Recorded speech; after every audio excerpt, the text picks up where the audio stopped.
নমস্কার সুদর্শক বন্ধু, আজ পৌঁছে গেলাম আরো একটি নতুন ভিডিও নিয়ে।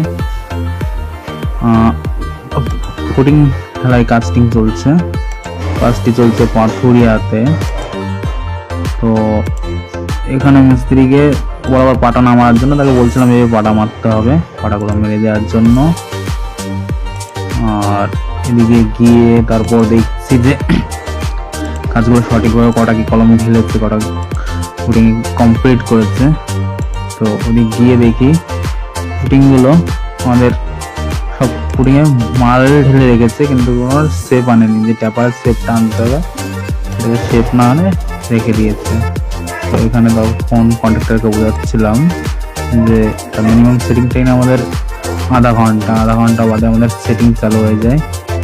তো ওনাকে বলতাম আধা ঘন্টার মধ্যে শেপটাকে নিয়ে আনতে হবে, তারপর তুমি এটাকে ফিনিশিং করো, অসুবিধা নেই।